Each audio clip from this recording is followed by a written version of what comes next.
Well, I'm from planet Earth at the moment, and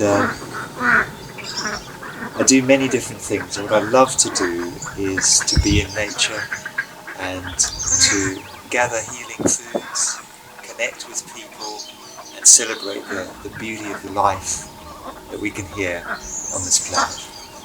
And the magic of being here. We're not here for that long, but our lives are important. The first thing I'd like to say is that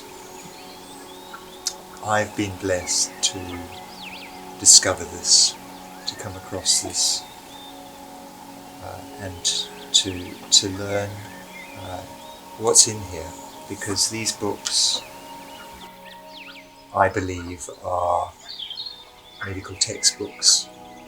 They're books that empower us as individuals to take back our health and our healing. And there is not one thing that I have found wrong in these books yet. And my journey started with wondering, well, is this true or not true? And I thought, well, if it is true, there shouldn't be anything wrong. So let me see what I can find that I don't agree with. And I haven't found anything yet, and I've been looking for four and a bit years, 4.5 years.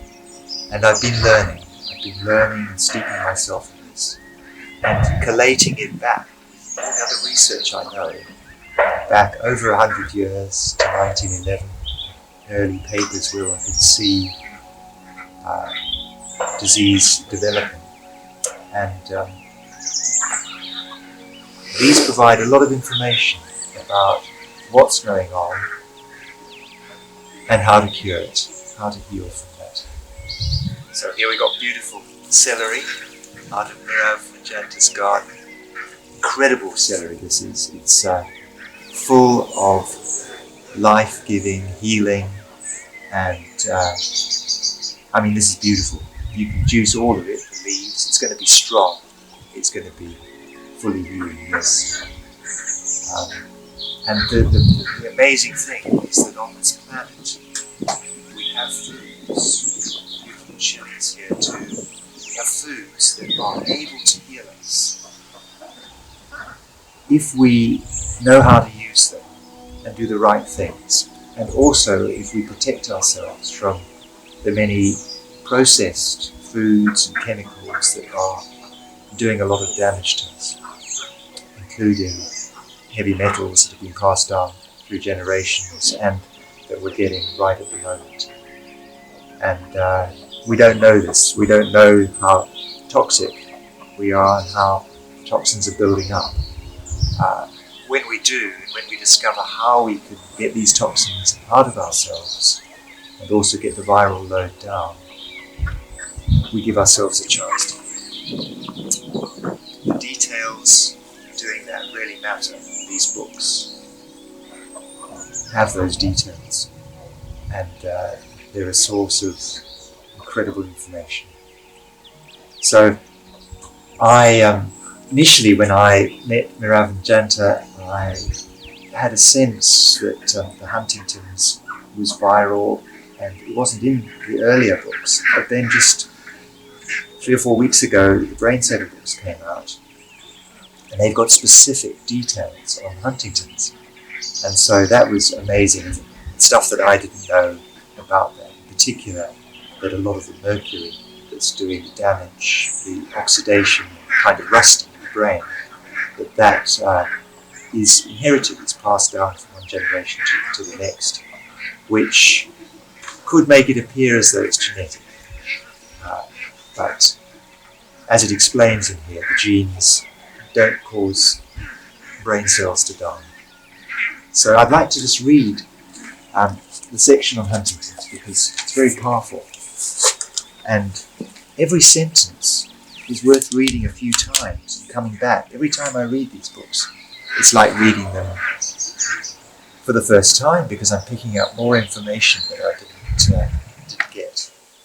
And so the section on Huntington's disease, we're reading out Brain Saving, and it's on page 352. says medical research and science believe that Huntington's disease is a genetic inherited condition that runs in families. Even though this theory is completely incorrect, there is some indirect merit to the observation that something here is passed down from generation to generation. Toxic heavy metals, such as mercury, are that thing.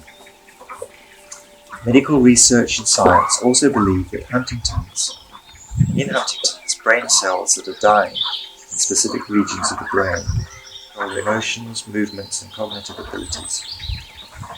While only a theory, this also holds some merit. It's true that brain cells are dying. Why though? What are brain cells dying from? Why is someone's cognition failing? Why are involuntary movements occurring, disrupting their motor functions? What's the cause?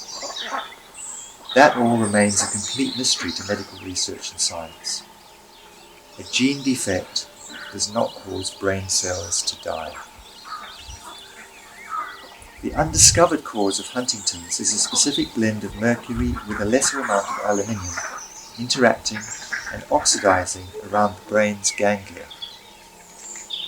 As you know by now, mercury looks for more mercury. So as someone goes through their childhood exposed to heavy metals along the way, new mercury finds established mercury deposits and they join together. As heavy metals oxidize, and I will just put one thing extra in here, that the old mercury is oxidizing at a much faster rate, and this affects the interaction with the new mercury and other alloys, and how quickly that damage and oxidation happens. But here comes the really interesting part. As other heavy metals oxidize around the ganglia, cells die rapidly. Also, the ganglia form a hotspot for viruses and viral neurotoxins when they're saturated with heavy metals. If someone contracts a herpetic virus such as Epstein-Barr along the way, that virus will likely seek out a hotspot, feeding off the metals and releasing their poisonous waste, which accelerates the oxidative rate. So the virus, seeing damage in the nerves, is able to get into the nerves much more easily.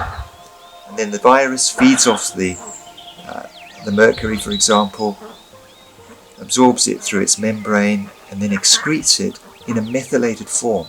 All life is methylating, and it comes out as a methyl mercury or dimethyl mercury, which is highly absorbable into the rest of the body. Highly absorbable, crosses the brain-blood barrier, and gets in and does much more damage at an accelerated rate. So these viral byproducts, the viruses releasing their poisonous waste, accelerate the oxidative rate and kill more brain cells more quickly. That's when Huntington's symptoms progress rapidly.